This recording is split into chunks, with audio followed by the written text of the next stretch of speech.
शांति। 5/12/2022 की ईश्वरीय महावाक्य है। आज ज्ञानदाता, रत्नों से भरपूर करने वाले, झोली भरने वाले भोलेनाथ बाबा ने मुरली के महावाक्यों में मीठे बच्चों से कहा, मीठे बच्चे, जितना ज्ञान रत्नों का दान करेंगे उतना खजाना भरता जाएगा। विचार सागर मंथन चलता रहेगा, धारण अच्छी होगी। प्रश्न है मुरली का, जिन आत्माओं के भाग्य में बेहद का सुख नहीं है उनकी निशानी क्या होगी?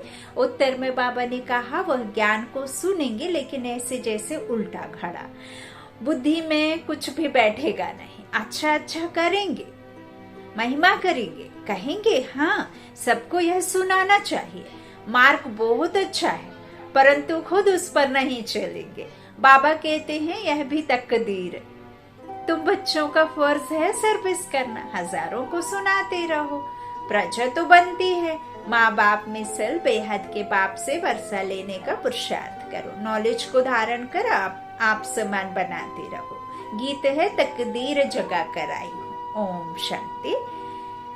तकदीर सदैव दो प्रकार की होती है, एक अच्छी दूसरी बुरी, एक सुख की दूसरी दुख की। भारत के सुख की तकदीर भी है तो दुख की तकदीर भी है। भारत ही सुख धाम था, भारत ही दुख धाम है। मकान नया है तो अच्छी तकदीर है, पुराना है तो बुरी तकदीर है। पुराना है तो बीमारी लग जाती है, नया है तो अच्छा रहता है। अब नया और पुराना क्या है? बाबा ने जब हमें सतो प्रधान बना करके सतो प्रधान दुनिया का बना देते हैं, पावन तन रहता है, पावन आत्मा रहती है, श्रेष्ठ रहते हैं, श्रेष्ठ भाग्य रहता है, कोई आसक्ति कोई अप्राप्ति रहती नहीं है संसार में। कोई विधवा, कोई एक्सीडेंट, कोई अकाले मृत्यु, कोई भूख से, कोई प्यास से, ऐसे धूप से, गर्मी से, सर्दी से, कोई गरीब कोई अमीर, जहाँ ऐसा दुनिया ना हो से ही तो सुख की दुनिया कहते हैं, जहाँ शांति हो से कहेंगे दुनिया, है ना। तो इस तरह से वहां अच्छी तकदीर है ना। पुराना है तो बुरी तकदीर है। भारत ही पहले नया था, अब पुराना हो गया है ना। तो इन बातों को भी तुम बच्चे ही समझ सकते हो। दुनिया नहीं जानती, तुम्हारा ध्यान इन बातों तरफ खिंचवाया जाता है कि बच्चे तुम कितने तकदीरवान थे। देवी देवता विश्व के मालिक थे, अभी नहीं है। अच्छी तकदीर बदल अब बुरी हो गई है। अच्छी तकदीर कैसे और कब होती है यह समझने की बात है। समझाने वाला एक ही बेहद का बाप है, हरि सिर्फ एक है जो दुख हरता है। भारत की ऊंची तकदीर कब थी? जब स्वर्ग था। बुरी तकदीर अब है, गाते भी हैं हे पतित पावन, आकर हमारी पावन तकदीर बनाओ। भारत पावन था तो जबरदस्त तकदीर थी, अभी वही भारत पतित है क्योंकि विकारी है। विकारी और निर्विकारी दोनों होते हैं। हम अगर इस समय निर्विकारी बनेंगे तो देवता बनेंगे। अब बाप को बुलाते रहते हैं, कुंभ के मेले पर भी जरूर गाते होंगे, पतित पावन सीताराम। पतित पावनी नदी तो है नहीं।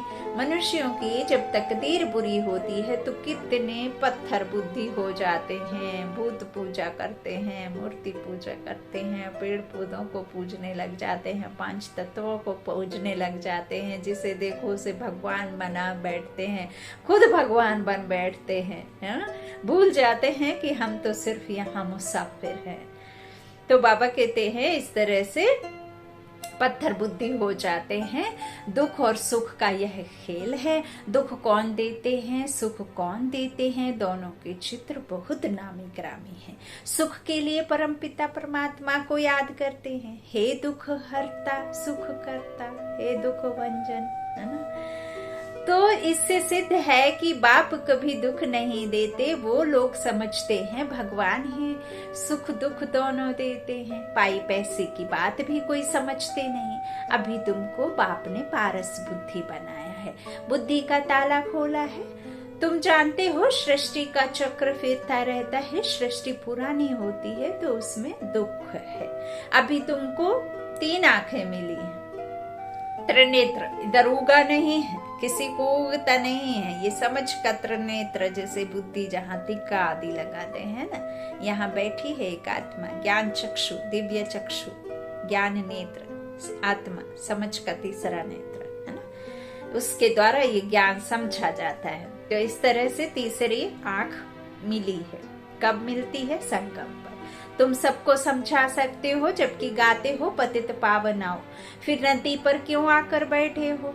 कहते हैं ना, इस संसार में पाप नहीं होते तो गंगा तट पर कभी भीड़ नहीं होती। यह यज्ञ तप आदि करना, वेद शास्त्र आदि पढ़ना सब भक्ति मार्ग के हैं। दान पुण्य करना, माना पाप किया होगा तब तो भासना आती है। बाप कहते हैं मैं इनसे नहीं मिलता हूँ, इन सबसे बाबा भगवान नहीं मिलते। ईश्वर बाहर ढूंढने से नहीं मिलते। ईश्वर तो जब तक खुद ना आए, परिचय ना देने, और तब तक तो मिल ना सके जब तक कि तुम खुद को आत्मा समझो ना। मैं बैठी तन में एक आत्मा हूँ जो अभी पतित हूँ। पावन बनाने वाला बाप आए तब फिर पावन बना करके पावन दुनिया का मालिक बनाते हैं। तो खुद को समझना और उस परमात्मा को समझना, फिर सबको समझाना। तो बाबा कहते हैं इस तरह से मैं वेद शास्त्र जब तब में नहीं मिलता हूँ। बाप कहते हैं जब तुम्हारी भक्ति पूरी होती है तब मैं आकर सदगति देता हूँ। योग का भी ज्ञान चाहिए, कैसे लगाना है, किससे लगाना है, क्यों लगाना है, किसकी याद में रहना है, किसकी याद में नहीं रहना है, किसकी याद से आपको क्या मिलता है और किसकी याद से आपका नुकसान होता है। पावन बनने के लिए भी ज्ञान चाहिए। शास्त्र पढ़ने से तो पावन बनने की कोई बात नहीं। विवेक कहता है भारत जब पावन था, संपूर्ण निर्विकारी था, तब धनवान बहुत थे। ऐसा धनवान और पवित्र किसने बनाया? क्या गंगा स्नान करने से बने हो या शास्त्रों को पढ़ने से बने? यह तो तुम करते ही आए हो, फिर भी पुकारते हैं कि हे पतित पावन आओ। जो शास्त्र पढ़ते हैं वो भी उसे याद करते हैं। जो पढ़ करके आए हैं, जो पढ़ाते हैं, सब उसे ही उस तरफ याद करने की बात कहते हैं। तो फिर पावन बनाने वाला तो ऊपर है। जब पतित दुनिया का समय पूरा होगा तभी पतित पावन बाप आकर स्वर्ग की स्थापना करेंगे। पावन दुनिया है सतयुग, पतित दुनिया है कलयुग। यह कोई समझते नहीं है कि पतित पावन एक ही परमात्मा है। गाते हैं पतित पावन सीताराम, उसका अर्थ भी बाप ही समझाते हैं कि सभी सीताओं का राम एक ही परमात्मा है, अर्थात सर्व आत्माओं का राम, निराकार राम। निराकार आत्माएं, सीता जो रावण की गिरफ्त में है, दुखी है ना, पतित बन करके दुखी है ना विकारों की वजह से, तो उन सबको छुड़ाने निराकार राम आए हैं, है ना। तो सीताओं का राम एक ही है। हम सब आशिक हैं एक माशूक के। कहते हैं सबका दाता राम, दाता क्या यह भी नहीं समझते हैं। बाप समझाते हैं सबका दाता राम तो एक निराकार ही है। बुद्धि को बिल्कुल ताला लगा हुआ है, बुद्धि में बैठता ही नहीं है। सतयुग में सब पारस बुद्धि है, नाम ही है पारसनाथ पारसपुरी। तुम बच्चे भी इस समय पारसनाथ बनते हो, आत्मा गोल्डन एज बनती, तो तुम बच्चे भी इस समय पारसनाथ बनते हो, आत्मा गोल्डन एज बनती है। अभी आयरन एज बुद्धि है, गोल्डन एज बुद्धि सुख उठाते हैं, आयरन एज बुद्धि दुख उठाते हैं। मनुष्य भी इसके पीछे हैरान होते हैं। पवित्र बनने में देखो कितना हंगामा करते हैं। गाया भी हुआ है, कंस जरासंधि दुशासन पूतना सूर्पनखा। यह सब पास्ट की बातों का गायन है, जरूर संगम युग का ही गायन है। हर बात संगम की ही गाई जाती है। बाप कहते हैं मैं भी पतितों को पावन बनाने एक बार ही आता हूँ। तुम जानते हो कि बाबा का धंधा ही है पतितों को पावन बनाना। बाप रचयिता है तो जरूर नई दुनिया रचेंगे, नई रचना ही रचेंगे। रावण है पतित बनाने वाला तो पुरानी दुनिया रचता है। बाप है पावन बनाने वाला, उसका यथार्थ नाम शिव है और शिव माना कल्याणकारी है ना, जगत पिता। शिवरात्रि भी मनाते हैं, रात्रि का भी अर्थ तुम समझते हो। बाप आएगा तब जब भक्ति अर्थात रात पूरी हो, दिन होगा। अब बाप कहते हैं बच्चे पावन बने। अब वापस जाने का है, सतयुग था, अब फिर चक्र रिपीट होगा। तुम बच्चों को मनुष्य से देवता बना रहा हूँ। देवताएं भी मनुष्य ही थे और कोई फर्क नहीं है, सिर्फ वह गोरे अर्थात पावन है और अभी के मनुष्य सांवरे अर्थात पतित है। भारत गोल्डन एज्ड था, अभी आयरन एज्ड है। आत्मा में खाद पड़ गई है, वह निकलेगी योग अग्नि से। आगे मन मना भव अक्षर पढ़ते थे, अर्थ कुछ भी नहीं समझते थे। परमपिता परमात्मा के साथ बुद्धि योग लगाना है, परंतु उनके रूप का ही किसको पता नहीं है, तो योग कैसे लग सकता है। कहते हैं परमात्मा नाम रूप से न्यारा है, तो योग किससे लगाए। भगवान वाच मन मना भव, देह का अभिमान छोड़ो, अपने को आत्मा समझो। आत्मा का रूप क्या है, कहते हैं आत्मा स्टार है, भ्रकुटी के बीच में रहती है। तो आत्माओं का बाप भी ऐसा ही होगा। उनको फिर नाम रूप से न्यारा कहते हैं। बाप के लिए कहते हैं ब्रह्म है, अखंड ज्योति तत्व है। ब्रह्म तो बेअंत हो गया, जैसे आकाश का अंत नहीं पा सकते। अच्छा, कोई करके अंत पा भी ले, परंतु उससे मुक्ति, जीवन मुक्ति तो कोई मिलती नहीं है। साइंस वाले चाहे कितना भी अपना साइंस बल को आजमा करके, अपने दिमाग को लगा करके चांद सितारों पर एक दुनिया बसा लें, लेकिन उस दुनिया में भी जाकर के तो मुक्ति, जीवन मुक्ति नहीं मिलेगी ना उस ज्ञान से, है ना। तो यह भी तुम समझते हो, दुनिया तो कुछ भी नहीं जानती।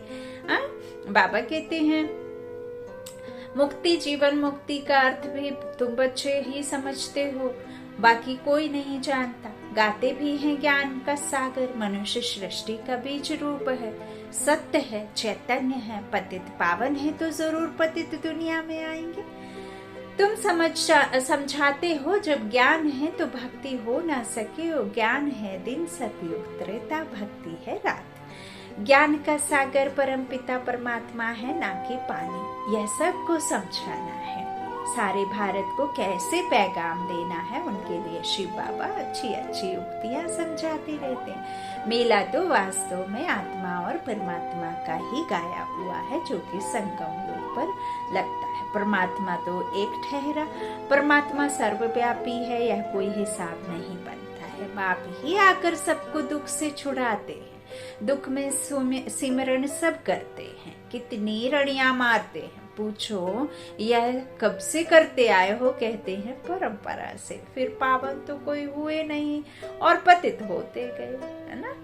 तुम्हारी बुद्धि में अब सारा ज्ञान भरा हुआ है, तो ज्ञान टपकाना भी तो चाहिए। ज्ञान को कहा जाता है ब्रह्मा का दिन, जो अभी है ना संगम, इसकी प्रालब्धि प्राप्ति अर्थात दिन होगा तब ब्रह्मा का, है ना। तो सतयुगी प्रिंस बनते हैं, तो उसकी प्रालब्धि प्राप्ति उनको होती है। विष्णु का दिन नहीं कहते, क्योंकि ज्ञान अभी ही मिलता है, इसीलिए ब्रह्मा का दिन बाबा कहते हैं ज्ञान को कहा जाता है। दिन प्रतिदिन पॉइंट्स रिफाइन निकलती जाती है।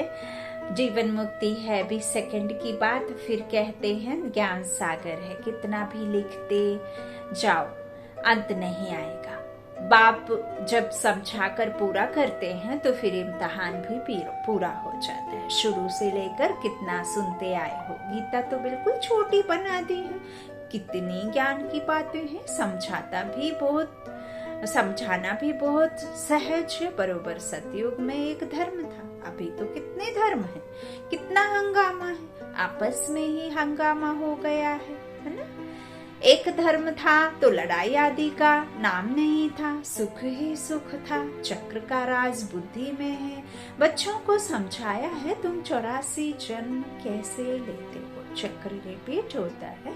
अभी तुम तमो प्रधान से सतो प्रधान बन रहे हो, योग बल से तुम अभी आस्तिक बने हो, त्रिकालदर्शी भी बने हो। दुनिया में और कोई भी रचता और रचना को नहीं जानते हैं, तुम बच्चे ही जानते हो, परंतु धारणा कर औरों को नहीं समझाते हैं तो पॉइंट्स भूल जाते हैं। एक माल बुद्धि में नहीं बैठता है तो दूसरा कैसे बैठेगा?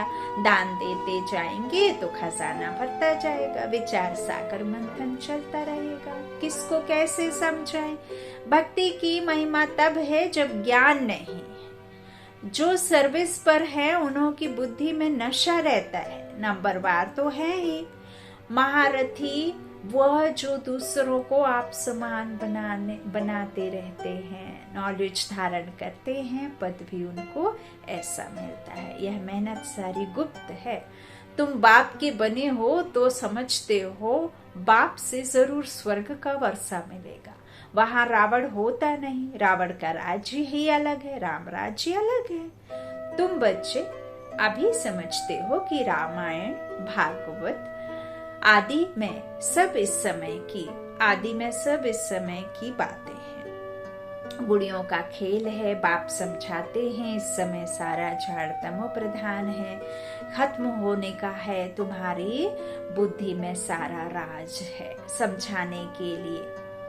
समझाने लिए कितनी युक्तियां बताते रहते हैं, समझेंगे फिर भी कोटों में कोई सैंपलिंग लग रहा है। जो और धर्मों में कन्वर्ट हो गए हैं वह सब निकल आएंगे। हिंदू वास्तव में है असल देवी देवता धर्म की। समझाना है, तुम भारतवासी देवी देवता नस्ल के हो ना, देवी देवताओं को ही पूजते हो, देवता ही तुम्हारा धर्म है। पहले तुम देवता थे, फिर तुम क्षत्रिय, वैश्य, शूद्र बने, अब फिर तुम ब्राह्मण बन देवता बने। हम समझाएंगे भारतवासियों को। अब सैंपलिंग लगता है, बाप बैठ समझाते हैं मैं कैसे शूद्र से कन्वर्ट करता, ब्राह्मण बन फिर देवता बनेंगे। कितनी समझानी अच्छी है। तुमसे कोई पूछे शास्त्र पढ़े हुए हो, बोलो भक्ति में शास्त्र सब पढ़े, परंतु सदगति तो बाप ही आकर करते हैं। तब तो तुम उनको बुलाते हो ना कि पतित पावन आओ, हे पतित पावन आओ। युक्ति से समझाओ तो समझेंगे जरूर। समझाने के लिए बच्चों में हिम्मत चाहिए। ड्रामा तुमसे सर्विस कराएगा, ऐसा देखने में आता है। कल्प पहले भी इसने इतना पुरुषार्थ कर यह पद पाया। बाबा से वर्षा पाने का पुरुषार्थ पूरा करना है। जबकि बाप का वर्षा मिलता है तो हम रावण के वर्षे को हाथ क्यों लगाएं? क्यों ना मीठे बन जाए? सर्वगुण संपन्न बनना है, यह है राजयोग। नर से नारायण बनने का अर्थात राजाई पाने का युग। बाप कहते हैं मैं कल्प के संगम युग पर आता हूँ। यह है चढ़ती कला का युग, बाकी सब है उतरती कला के युग। उतरती कला और चढ़ती कला होती है, यह चक्र बुद्धि में रहना चाहिए। बाप बैठ आत्माओं यानी बच्चों से बात करते हैं कि मुझे याद करो, यह अंतिम जन्म पतित नहीं बनो तो मैं तुमको विश्व का मालिक बनाऊंगा। क्या तुम मेरी नहीं मानेंगे? फिर तो बेहद का सुख भी तुम पा नहीं सकेंगे। तुम यह जन्म तो पवित्र बनो, मैं गारंटी करता हूँ तुमको विश्व का मालिक बनाऊंगा। बाप की भी नहीं मानेंगे क्या? तो फूल बनने वाला होगा, उनको झट तीर लगेगा। भाग्य में नहीं होगा तो सुनेगा ऐसे जैसे उल्टा घड़ा। प्रदर्शनी में तुम कितनों को समझाते हो, अच्छा करते हैं, कहेंगे मार्ग बहुत सहज है, परंतु खुद कुछ भी करेंगे नहीं। सिर्फ महिमा की, औरों को कहा अच्छा है परंतु खुद चलना नहीं है, इससे क्या हुआ? कहेंगे तकदीर में नहीं है। ऐसे प्रजा में आ जाएंगे। परंतु बच्चों में सर्विस का शौक होना चाहिए। हजारों को सुनाना पड़े। बेहद के बाप से वर्षा लेने के लिए माँ बाप मिसल पुरुषार्थ करना चाहिए। अच्छा मीठे मीठे सिकीला दे बच्चों प्रति माता पिता बाप दादा का याद प्यार और गुड मॉर्निंग। रूहानी बाप की रूहानी बच्चों को नमस्ते। हम रूहानी बच्चों की रूहानी माता पिता बाप दादा को याद प्यार और गुड मॉर्निंग स्वीकार करा बाबा ने, और हमने भी बाबा से लिया। बाबा हमें बहुत प्यार से रोज नमस्ते करते हैं ना, जबकि वो हमारा बाप है। अच्छा, धारणा के लिए मुख्य सार। पहला, बाबा ने कहा बाप से पूरा वर्षा लेने के लिए अति मीठा सर्वगुण संपन्न बनना है, रावण के वर्षे को हाथ नहीं लगाना है। दूसरा, नॉलेज को धारण कर रूहानी नशे में रह सर्विस करनी है, बेहद का सुख पाने के लिए बाप की हर राय को मानकर उस पर चलना है। वरदानी बाप का वरदान, अटेंशन की विधि द्वारा माया की छाया से स्वयं को सेफ रखने वाले हलचल में अचल भव। वर्तमान समय प्रकृति की तमोगुणी शक्ति और माया की सूक्ष्म रॉयल समझदारी की शक्ति अपना कार्य तीव्र गति से कर रही है। बच्चे प्रकृति के विकराल रूप को जान लेते हैं, लेकिन माया के अति सूक्ष्म स्वरूप को जानने में धोखा खा लेते हैं, है ना। धीरे से बिल्ली के माफिक आती है ना, तो उसमें धोखा खा लेते हैं, क्योंकि माया रॉन्ग को भी राइट अनुभव कराती है कि नहीं, कराती है ना। तो कहते हैं ना कि भल अकेले चलो भीड़ में नहीं चलो, और जो अकेला चल रहा है इसका मतलब ये नहीं है कि वो अकेला है, हो सकता है उसका रास्ता सत्य है और बाकी जो भीड़ में चल रहे हैं वो असत्य है। क्योंकि जो हमें कई बार ऐसा लगता है कि कुछ समय के लिए भल कहते हैं ना कि पैसा कम समय में ज्यादा मिलने की चाहत और एक मेहनत से और हमारी सच्चाई से और हमारी सफाई से बिना किसी के ठगे वो पैसा आप जब खाते हैं खिलाते हैं तो उसमें जो आत्मिक सुख अनुभव होता है और सुख मिलता है वो इतना पवित्र सुख होता है। और जो ब्लैक मनी जिसे कहते हैं, जो धोखाधड़ी से कम समय में ज्यादा कमाई होती है, उसमें ना जाने क्या क्या आपके पास में आएंगे अगड़म पगड़म होकर के, आप उसे नहीं समझ पाएंगे। तो यही है कि कहते हैं बच्चे प्रकृति के विकराल रूप को जान लेते हैं, लेकिन माया के अति सूक्ष्म स्वरूप को जानने में धोखा खा लेते हैं, क्योंकि माया रॉन्ग को भी राइट अनुभव कराती है, महसूसता की शक्ति को समाप्त कर देती है, झूठ को सच सिद्ध करने में होशियार बना देती है। इसलिए अटेंशन शब्द को अंडरलाइन कर माया की छाया से स्वयं को सेफ रखो और हलचल में भी अचल बनो। स्लोगन है, हर संकल्प में उमंग उत्साह हो तो संकल्पों की सिद्धि हुई पड़ी है। हर संकल्प में उमंग उत्साह हो तो संकल्पों की सिद्धि हुई पड़ी है। इतने संकल्प हैं, इतने संकल्प हैं, इतने स्वमान हैं कि स्वमान में आप स्थित हैं, अपनी स्थिति है तो आपके पीछे मान लगा हुआ है ना। तो इसी तरह से मैं मास्टर सर्वशक्तिमान हूँ, माना मैं उस शक्तिशाली पिता की संतान हूँ, तो आप शक्तिशाली हुए कि नहीं, है ना। तो यही मास्टर सर्वशक्तिमान तो आपको 100 बीमारियों को खत्म करने वाला स्वमान है, संकल्प है, इतना शक्तिशाली श्रेष्ठ संकल्प है। जब आप श्रेष्ठ संकल्पों से भरपूर रहते हैं ना, तो आपको जो सूक्ष्म माया है ना वो पता चल जाती है कि ये माया है जो हमको अपनी ओर कर रही है। तो आप यदि कोई भी शक्तिशाली संकल्प में रहेंगे तो सिद्धि हुई पड़ी है, समझो। सफलता के सागर के बच्चे हैं, है ना, तो असफल हो ही नहीं सकते, विजयी रत्न आत्माएं हैं, है ना। अच्छा, ओम शांति, शुक्रिया बाप दादा, शुक्रिया आप सभी भाई बहनों के स्नेह का, प्यार का। Good night.